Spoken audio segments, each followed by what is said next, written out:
Speed up your camera setting changes with menu items you've probably never used.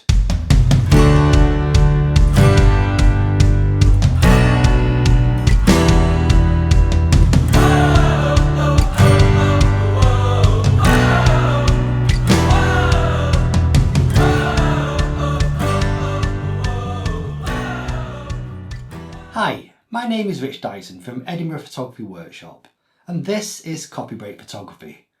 Before I start this week's video, I've got an ask of you. It'd be really helpful if you could subscribe to this channel, as it enables the YouTube algorithm to send more people to my channel. I appreciate your help in advance. So most of the time, you keep most of the settings on your camera the same, and you probably only change the aperture, shutter speed and ISO. If that's you probably miss out on ways to make shooting easier.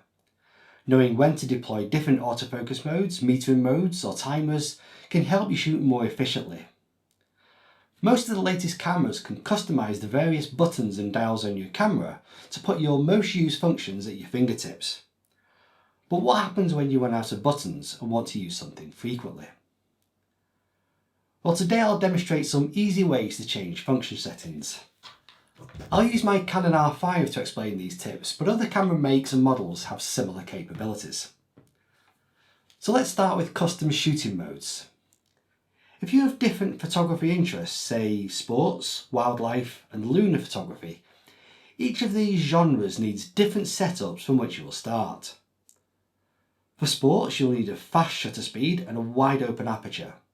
The autofocus will be set to recognise the human eye, and it might be the same for wildlife photography, but instead of autofocus recognising the human eye, it needs to go to an animal's eye. For lunar photography, you want to set a slower shutter speed, but not so slow that the Earth will be spinning faster than your exposure. The metering mode will be set to spot metering, and the aperture will be slightly smaller, say f8, and we'll also need a single focus point with continuous AF switched off.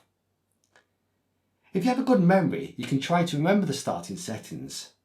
But if you're in a rush, feeling cold or just getting a bit old, your brain might not recall everything. And that's where we can set up custom shooting modes. We'll start by defining the shooting mode for sports photography.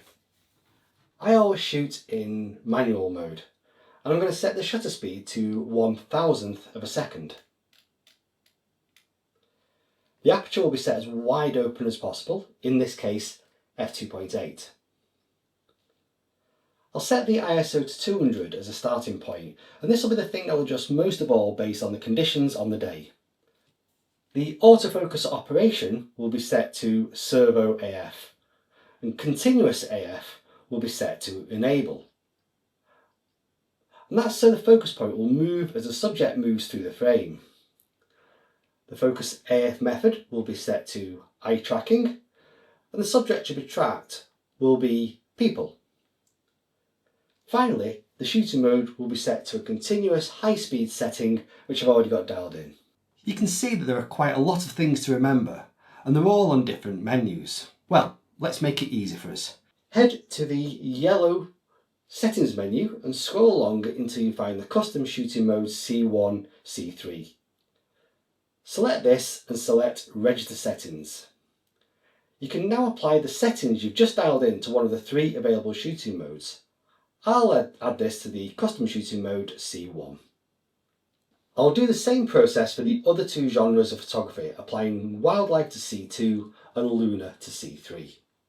Now, to switch between these three shooting modes, I press the mode button at the top of the camera and select either C1, C2 or C3. The settings are automatically updated according to how we define them.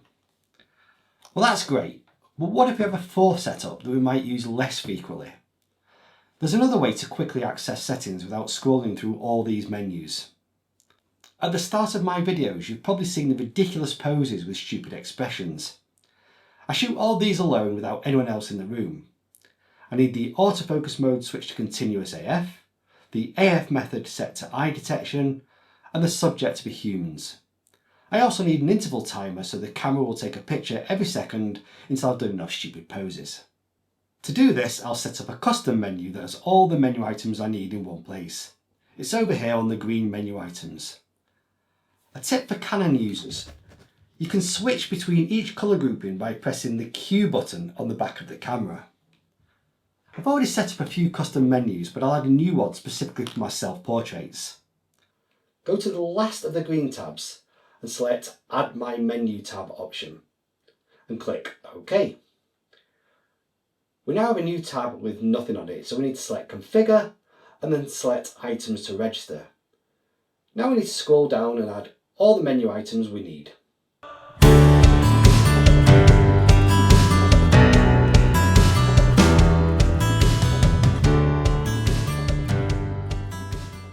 In the future, we will scroll to the relevant custom menu and quickly select the options that we need to change.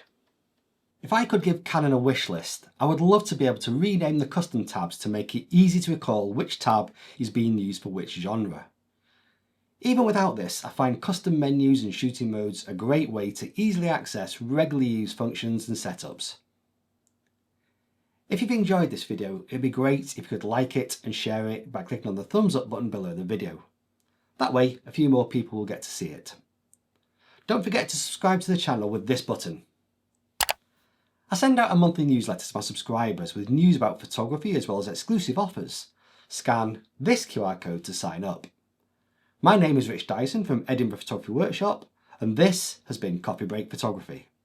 See you next time!